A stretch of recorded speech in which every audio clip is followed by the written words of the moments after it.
Hello friends, good morning. आज हम another Jacobian का एक संबंधित क्वेश्चन करते हैं। वो क्वेश्चन क्या है? If u is equal to x into one minus are square की घात माइनस एक बटे दो, v is equal to y one minus are square की घात माइनस एक बटे दो and w is equal to z into one minus are square की घात माइनस एक बटे दो।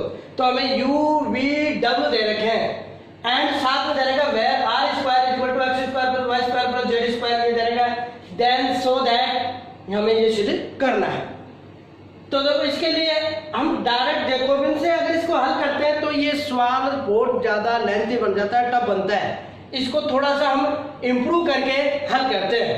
तो जो दिया हुआ है वो लेके चलते हैं। तो दिया हुआ क्या है? गिवन दैट,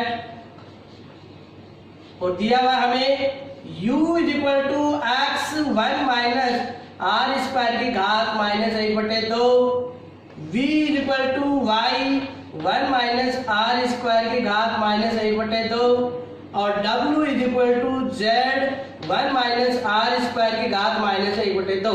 ये समीकरण नंबर एक, ये समीकरण नंबर दो, ये समीकरण नंबर तीन। अब क्या करेंगे? समीकरण एक दो तीन का वर्ग करेंगे और साथ में आर स्क्वायर की जगह x square plus y square plus z square रखेंगे। तो रखेंगे तो देखो क्या होगा, पहले समीकरण एक को हल करते हैं। तो हमारे पास क्या आ जाएगा? U square is equal to x square one minus are square की घात माइनस वन। इसको इधर ले आ जाएंगे तो हमारे पास क्या आ जाएगा? X square is equal to आ जाएगा u square one minus are square. R square की जगह मान रखते हैं यू स्क्वायर बराबर one minus x square minus Y square minus Z square. इसी प्रकार से समीकरण दो को हल करेंगे तो क्या आएगा? Y square is equal to v square one minus x square minus Y square minus Z square. इसी प्रकार समीकरण तीन को हल करते हैं तो क्या आता है? W square is equal to Z square is equal to W square one minus x square minus Y square minus Z square. अब हमारे पास जो ये समीकरण एक ये आया तीन, इनको लेके एक फलन मानते हैं। तो मान लेते हैं लेट f1 कोई फलन है, वो किस प्रकार से मानेंगे? X square minus u square one minus x square minus Y square minus Z square. इसको दे दिया हमने समीकरण नंबर चार। इसी प्रकार वाई इस अगले समीकरण से f2 आ जाएगा, वो आ जाएगा y square minus v square one minus x square minus Y square minus Z square. ये समीकरण आ गया पांच। इसी प्रकार से f3 अगले समीकरण को हल करते हैं तो इसके लिए फलन आ जाएगा जेड स्क्वायर माइनस डब्ल्यू square into one minus x square minus Y square minus Z square. ये आ गया समीकरण नंबर 6। अब देखो समीकरण 4 5 6 वैसे देखें तो बराबर जीरो में आएगा, बराबर जीरो बराबर जीरो बराबर जीरो। ये क्या है? एस पर फलन के रूप में, क्योंकि एक्स को फंक्शन ऑफ वाई के रूप में व्यक्त नहीं कर सकते, वाई को फंक्शन ऑफ एक्स के रूप में व्यक्त नहीं कर सकते इन समीकरणों से। मतलब एक्स को रख के बाकी के सारे इधर आ जाए या वाई को एक तरफ रख दे बाकी के सारे आ जाए, ऐसा इनसे नहीं हो रहा है। इसका मतलब ये क्या कराएंगे? एस फर्स्ट फलन। और हमने पूर्व में एक थ्योरम की थी एस फर्स्ट फलन के लिए, उस प्रमेय का अपन स्टेटमेंट यूज करेंगे। तो वी नो दैट हम जानते हैं कि क्या है? Del f1 f2 f3 upon del u v w into del u v w upon del x y z is equal to क्या आ जाएगा? डेल माइनस वन की पावर 3, थोड़ा नीचे लिख देते हैं, बराबर माइनस वन की power 3 del f1 f2 f3 upon del x y z। या ये हमें ज्ञात क्या करना है? ये ज्ञात करना है। तो हम इसको इधर रख लेंगे, इसका इधर भाग लगा देंगे तो क्या आ जाएगा हमारे पास? Del u v w upon del -1 की power 3 del F1 F2 F3 upon del x y z भाग del F1 F2 F3 upon del u v w। अब इसको और सोल्व करते हैं तो -1 की पावर 3 का मान क्या होता है? -1, तो ये तो आ जाएगा माइनस इस ये क्या है? जैकोबियन। इस जैकोबियन को हल करेंगे तो क्या आएगा? डिटरमिनेंट, और वो डिटरमिनेंट आ जाएगी del F1 upon del x del F1 upon del y del F1 upon del z। इसकी दूसरी पंक्ति आ जाएगी del F2 upon del x del F2 upon del y del F2 upon del z। अगली पंक्ति क्या आ जाएगी?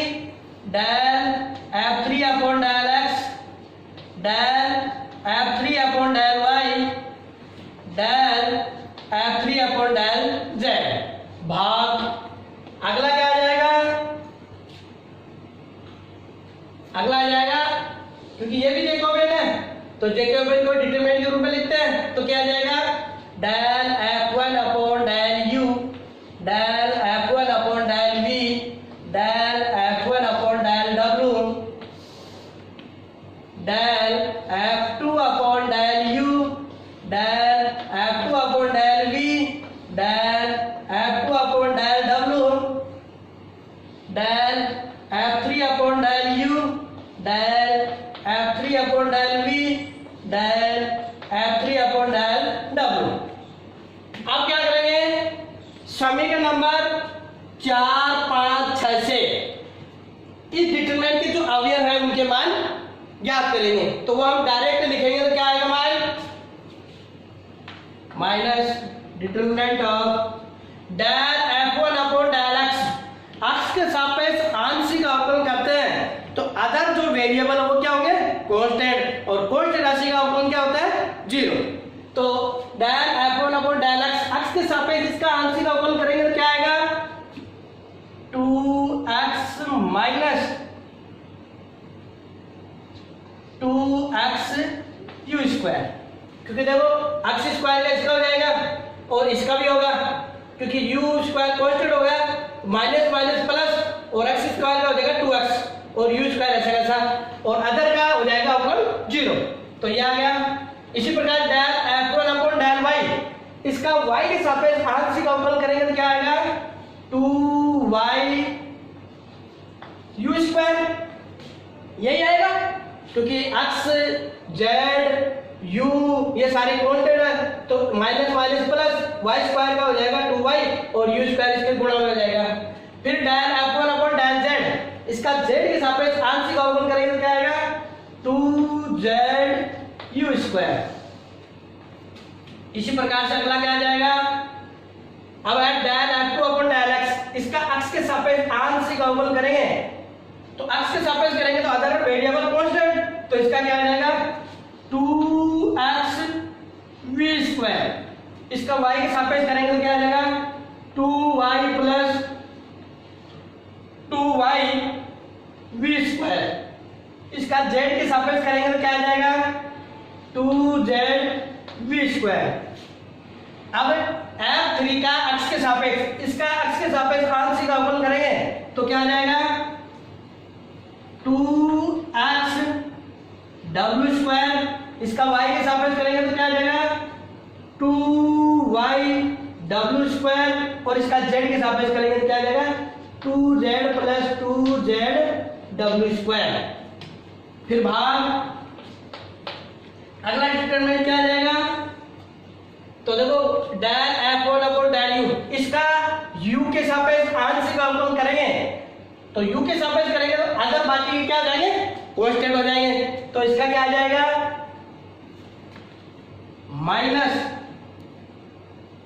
2u square, sorry minus 2u, क्योंकि u स्क्वायर के सापेक्ष कर रहे हैं, और 1 माइनस क्या आ जाएगा? 1 माइनस आर स्क्वायर, क्योंकि x square plus y square plus z square की जगह क्या रख दिया आर स्क्वायर। इसी प्रकार से इसका मान क्या आ जाएगा del f1 upon del v, क्योंकि इसके अंदर v नहीं है तो सारा कांस्टेंट और कांस्टेंट राशि का अवकलन 0। w के सापेक्ष करेंगे तो इसमें w नहीं है तो इसका भी अवकलन 0। इसी प्रकार से f2 का u के सापेक्ष, क्योंकि इसके अंदर u नहीं है तो इसका अवकलन 0। v के सापेक्ष करेंगे तो क्या आ जाएगा -2v1 माइनस आर स्क्वायर, और f2 का w के सापेक्ष करेंगे क्योंकि इसमें w नहीं है तो कांस्टेंट है तो इसका अवकलन 0। इसी प्रकार से del f3 upon del u, इसका f3 का u के सापेक्ष आंशिक अवकलन करेंगे तो क्या आ जाएगा 0, क्योंकि इसके अंदर u नहीं है। v के सापेक्ष करेंगे तो भी इसका अवकलन 0, क्योंकि इसके अंदर v नहीं है। w के सापेक्ष करेंगे तो क्या आ जाएगा -2w1 माइनस आर स्क्वायर,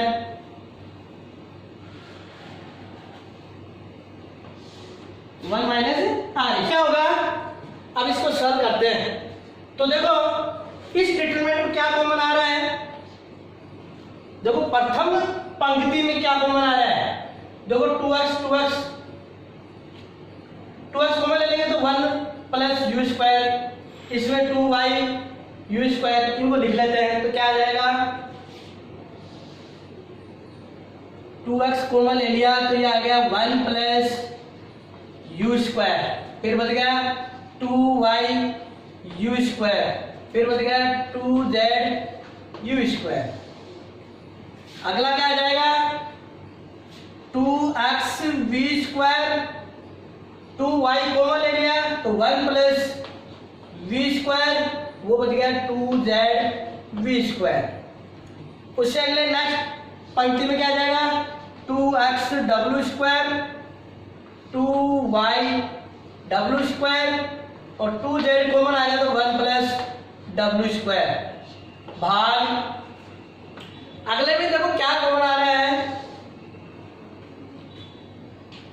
तो यह आ जाएगा -2u1 माइनस आर स्क्वायर 0, फिर आ जाएगा 0 -2v1 माइनस आर स्क्वायर 0, इस अगले में आ जाएगा 0 -2w1 माइनस आर स्क्वायर।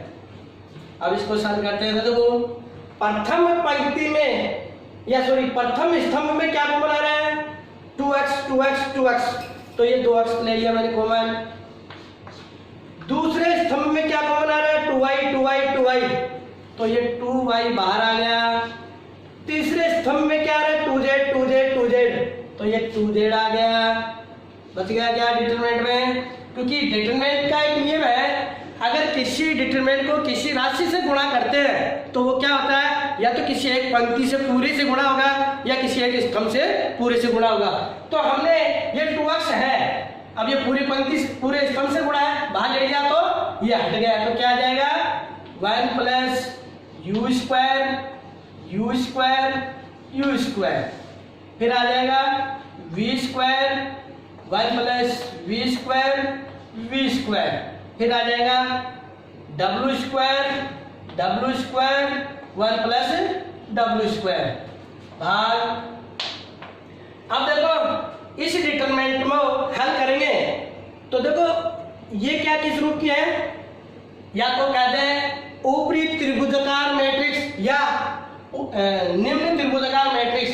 तो उसको हल करते हैं तो उसमें क्या आता है, उसके विकीर्ण के अवयवों का गुणा उस डिटरमिनेंट का मान होता है। तो हम इसको सॉल्व करेंगे तो भी वही आएगा।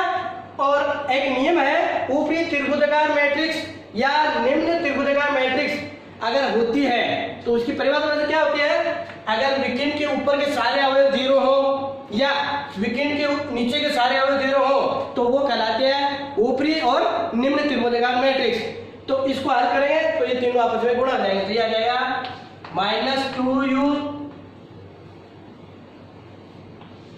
1 minus are square -2v 1 minus are square -2w 1 minus are square, ये सारे आपस में गुणा हो गए। अगेन क्या आ जाएगा, ये क्या हो गया, 2 गुणा 2 गुणा 2 8x y z, ये डिटरमिनेंट आ जाएगी 1 plus you square u square u square v square 1 plus we square v square डब्ल्यू स्क्वायर 1 प्लस डब्ल्यू स्क्वायर भाग, अब देखो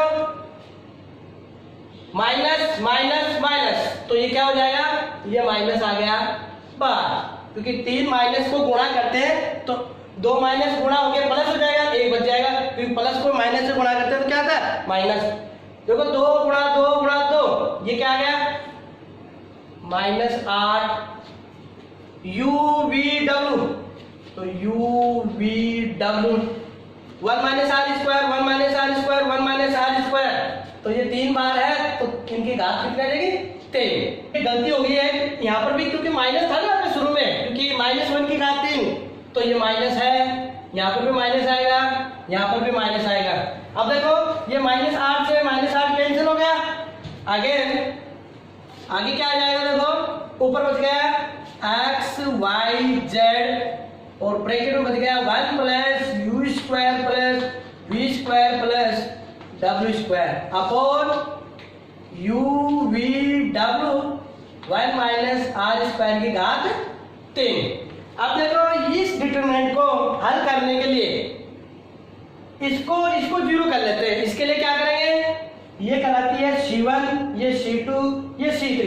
C1 को तो ऐसे कैसे लिख देते हैं 1 v स्क्वायर डब्ल्यू स्क्वायर, तो हम क्या करेंगे C2 की जगह लिख देंगे C2 माइनस C1 और C3 की जगह लिख देंगे C3 माइनस C1। तो देखो क्या आ जाएगा, इसमें से अब ये घटाएंगे तो 1 में से 1 गया 0, इसमें से ये घटाएंगे तो क्या आ जाएगा 1, इसमें से ये घटाएंगे तो क्या आ जाएगा 0। अगेन अब C3 में C1, मतलब इसमें से ये घटाएंगे 1 में से 1 गया 0, इसमें से ये गया 0, इसमें से ये गया 1। अब देखो ये किस प्रकार की डिटरमिनेंट है, ऊपरी त्रिभुजाकार मैट्रिक्स, इसका मतलब इसके ऊपर वाले सभी अवयव 0 हैं, इसका मतलब इस डिटरमिनेंट का मान क्या होगा, विकर्ण के अवयवों का गुणा।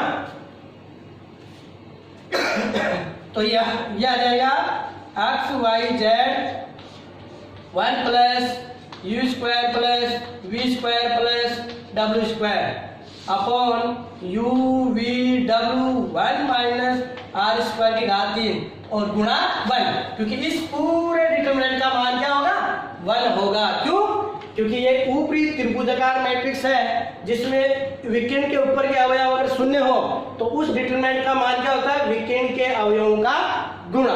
तो ये आ गया। अब देखो इसको दे दिया हमने समीकरण नंबर 6 तो हो गए थे, 7 दे दिया। अब क्या करेंगे, इसका मान निकालेंगे तो और इनका मान निकालेंगे। तो देखो पहले निकाल लेते हैं u इंटू वी इंटू डब्ल्यू। यू का मान क्या था x 1 माइनस आर स्क्वायर की घात माइनस 1/2।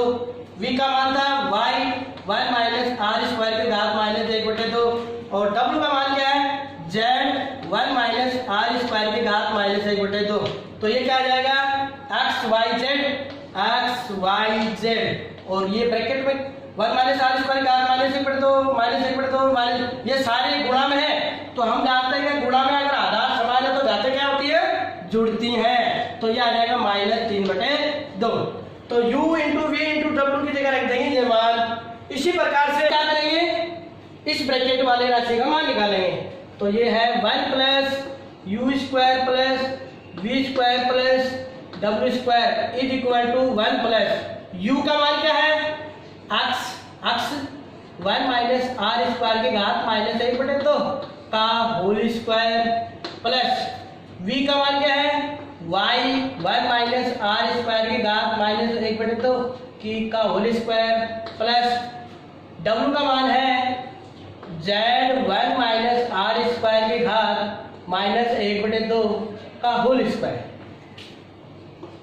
1 प्लस वर्क करेंगे तो ये आ जाएगा x square 1 minus are square की घात -1 plus y square 1 minus are square की घात -1 z square 1 minus are square की घात -1 1 प्लस इसमें देखो पूरे में कॉमन क्या आता है 1 माइनस आर स्क्वायर की घात -1 कॉमन आ गया, ब्रैकेट में क्या बच गया x square plus y square plus z square 1 plus इसका मान क्या है दिया हुआ हमारे पास r square equal to x square plus y square plus z square. इसका मतलब इसकी जगह क्या रख देंगे आर स्क्वायर रख देंगे, तो ये आ जाएगा 1 माइनस आर स्क्वायर की घात -1 इंटू आर स्क्वायर 1 प्लस इसकी घात माइनस में है, इसको अंश से हर में ले जाएंगे तो घात क्या हो जाएगी धनात्मक हो जाएगी, तो 1 माइनस आर स्क्वायर। इसको और सोल्व करते हैं लघुत्तम लेते हैं तो 1 माइनस आर स्क्वायर, तो ये 1 minus are square plus r square से आर स्क्वायर कैंसिल, तो ये आ गया 1/1 माइनस आर स्क्वायर। तो समीकरण नंबर 8 ये 8 हो गई, ये 9 हो गई, तो समीकरण 8 और 9 का उपयोग समीकरण 7 में करने पर करेंगे तो देखो क्या आ जाएगा डेल यू वी डब्ल्यू upon del x y z का मान क्या आ जाएगा ये रहा, तो एक्स वाई जेड इंटू और इसका मान क्या है 1/1 minus are square upon u into v into डब्ल्यू का मान क्या है ये रहा x y z 1 minus are square की घात -3/2 इंटू ये रहा 1 माइनस आर स्क्वायर की घात 3। एक्स वाई जेड ये तो कैंसिल हो गया, ये आ जाएगा 1/1 माइनस आर स्क्वायर की घात। देखो ये इसकी घात 1 सारे नीचे आ जाएंगे, तो देखो आधार समान है तो घातें जुड़ जाते हैं, तो 1 माइनस 3/2 प्लस 3 ये 1 minus are square 1 minus are square 1 minus are square आधार समान है तो घातें मैंने जोड़ दी प्लस चिन्ह के साथ, जिसके साथ प्लस है तो प्लस जिसके साथ माइनस है तो माइनस 1/1 माइनस आर स्क्वायर 3 लेख 4 तो 4 ये आ जाएगा देखो 4 माइनस 3/2 इसको सरल करेंगे तो 4 दूनी 8 माइनस 3/2 बराबर आ जाएगा 5/2, तो ये आ जाएगी 5/2। तो Jacobian of del u we डब्ल्यू upon del x y z का मान क्या आ गया 1/1 माइनस आर स्क्वायर की घात 5/2, और ये हमें सिद्ध करना था कि इसका मान ये होता है, क्योंकि हमें ये लाना है तो इसको ऊपर ले जाएंगे तो घात नीचे माइनस प्लस की है तो ऊपर जाएगी तो घात क्या हो जाएगी माइनस की हो जाएगी, और यही हमें सिद्ध करना